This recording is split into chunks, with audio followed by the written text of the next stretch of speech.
미국 연방준비제도가 기준금리를 0.25%포인트 인하했습니다. 올해 들어선 두 번째, 또 두 달 만에 또다시 금리 인하 카드를 꺼낸 건데요.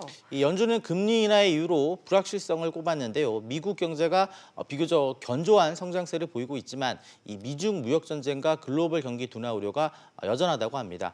연준의 통화 정책에 대해서 이야기 나눠보겠습니다. 이 가톨릭대 경제학과 허인 교수와 함께하겠습니다. 어서 오세요. 네, 안녕하십니까? 네, 최근에 이제 미중 무역 분쟁이 좀 완화되는 분위기고 또 사우디발 악재가 터지면서 이번에 금리를 동결하지 않겠냐 이런 전망도 있었습니다. 근데 결국엔 인하 결론을 내렸는데 이 배경 어떻게 보십니까? 예, 방금 말씀하신 대로 이제 어저께 오늘 새벽이죠. 이제 오늘 새벽에 이제 금리 인하를 결정을 했는데요. 이전에까지만 하더라도 한 일주일 전까지만 하더라도 이제 인하 전망이 굉장히 우세했습니다. 예. 그런데 이제 어저께 그저께 이제 뉴스를 보시면은 동결 전망도 이제 같이 나오면서 방금 말씀하신 그 여러 가지 이유들, 사우디에서 이제 유전 그 공격이 있었던 것으로 유가 급등과 그리고 그것에 따른 이제 물가 불안 우려 뭐 이런 것에 대해서 의견이 나오면서 동결 전망이 이제 높아지는 상황이었는데요. 금융시장에서 이미 이제 인하 전망을 가지고 이 금리가 움직였고 이제 여러 가지 금융 참가자들이 인하 전망을 가지고 그 시장 가격을 변수를 움직여 놨었기 때문에 만약에 이번에 이제 동결을 했다고 한다면 굉장히 큰 충격이 왔을 것입니다. 그러니까 이제 시장 안정 측면에서도 이미 예상하고 있던 방향으로 특별한 굉장히 큰 이슈가 있지 않는 이상 이렇게 가는 것이 맞지 않는가 이렇게 생각을 해볼 수 있을 것 같습니다. 네. 그렇군요. 이번에 점도표와 연준의 경제 전망도 공개가 됐는데 올해 경제 성장률 전망치를 상향 조정한 것으로 나타났는데요. 네, 그렇습니다. 이제 우리가 그 미국 GDP 성장률을 보시면 1, 4분기와 2, 4분기에 예상치보다 좀 소폭 올라가 있는 성장률이 나왔습니다. 네. 그런 것을 반영해서 지난 6월에 전망했던 것은 이제 2.1% GDP 성장률이었는데요. 지금 2.2%로 0.1%포인트 상향 조정한 것으로 나타났습니다. 다만 이제 실업률은 지금 이제 3.6%인데 연말에 이제 실업률이 3.7% 수준으로 이제 올라갈 것이라고 보고요.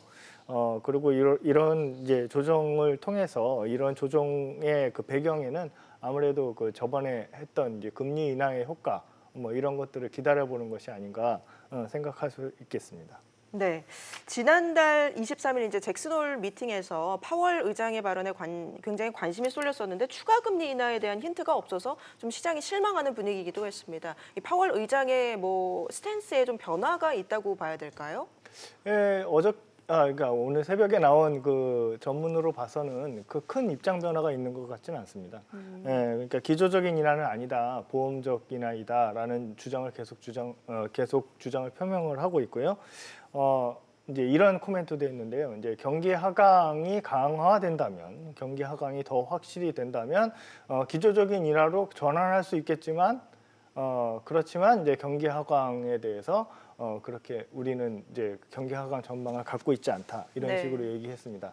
그래서 앞서 말씀드린 대로 경제 성장률 전망치를 이제 2.1에서 2.2로 올린 것으로만 봐도 경기 하강 전망이 그렇게 강화된 것으로 보여지지 않고요. 그리고 이제 내년도 GDP 성장률 전망치는 2.0으로 유지하고 있습니다. 그러니까 이제 내년도에 둔화되는 모습이 있긴 합니다만 올해에 비해서 내년이 미국 경제가 둔화되는 모습이 있긴 합니다만 그 폭이 뭐 더 확대된다라고 생각하지는 않는다라는 뜻이죠. 이런 것에 비추어 본다면 기존에 계속 입장 표명을 해왔던 것처럼 기조적인 인하가 아니고 그리고 앞으로의 인하를 하려면 경기 하강이 확인돼야 된다. 라는 측면을 계속 유지하는 것 같습니다. 그러면 결론적으로는 올해 안에 뭐 추가로 더 금리를 내릴 것이다 이런 기대감 자체가 크게 이제 사라졌다 이렇게 봐도 되는 건가요? 예, 물론 이제 그 전문가들 이제 서베이를 보시면은 거의 반반 정도 지금 나오고 네. 있는데요. 그러니까 그만큼 판단이 어렵다는 얘기겠죠. 일단 경기 지표가 어떻게 움직이느냐가 확인되어야 하겠고요. 그렇다면 이제 그 미중 무역 갈등을 통해서 얼마나 미국 경제가 이제 피해를 입느냐라는 것이 확인이 돼야 되는데요.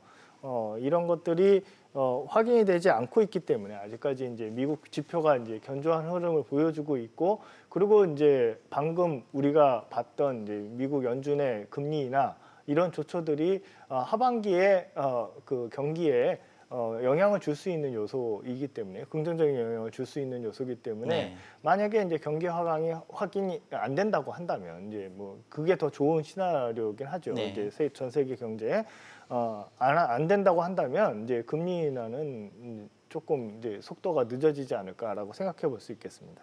네, 트럼프 대통령이 그동안 이제 연준의 금리 인하를 줄곧 압박해 왔는데 오늘 이제 금리 인하 결정이 나오고 나서 또 이제 입장을 내놓은 게 배짱도 없는 파월 또 실패다 이렇게 파월 의장을 또 비난했습니다. 압박 수위를 높이고 있는데 어떻게 보십니까? 예, 이 미국의 경기가 지금 예상보다 이제 좋은 흐름을 보여주는 것은 이제 일부 전문가들이 얘기하는 것은 이제 감세 정책의 효과입니다.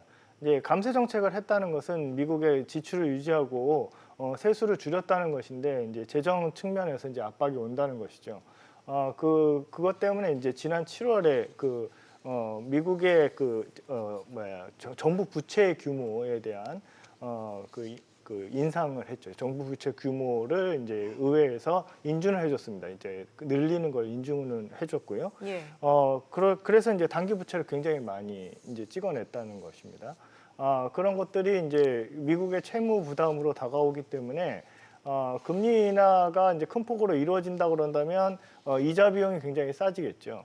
예, 이런 측면에서 얘기하는 것 같고요. 그리고 또 전 세계적으로 보면 뭐 유럽 같은 경우에는 마이너스 금리를 실행을 하겠다라고 하고 있고, 이미 이제 예금 금리에 대해서는 마이너스 금리를 실행을 하고 있고요.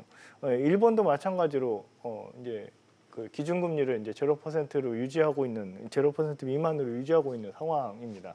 그러다 보니까 세계 경기가 안 좋을 것 같은 흐름을 보이면 달러 강세가 계속 나타나고 있고, 이것을 통해서 이제 수출 부진으로 이제 경기 부진으로 이어지고 있기 때문에 이런 것들을 미리 방어하고 싶다라는 뜻이겠고요. 그리고 방금 이제 우리가 얘기했던 그 사우디의 그 유전의 타격으로 인해서 유가가 급등을 하면 경기가 위축되기 마련입니다. 네. 예, 경기 부양책이 필요하다는 것이죠. 이미 이제 행정부에서는 감세 정책을 통해서 경기 부양책을 실시하고 있기 때문에 추가적인 경기 부양책을 하기에는 좀 무리가 있습니다. 그렇기 때문에 통화 정책 측면에서 경기 부양책을 요구하고 있는 것으로 보여집니다. 네, 의도는 알겠는데 말 자체는 좀 약간 맹비난이다 이런 말을 정도로 좀 예, 가격하게. 굉장히 특이하죠. 네, 이제 네. 한 번도 이제 미국 대통령이 연준 의장에 대해서 저렇게 심한 말을 네, 한 것은 이제 처음 보는 것 같습니다. 뭐 저번에 뭐 이제 연준 의장을 교체시킬 수 있다 뭐 이런 식으로까지 얘기를 했었는데요.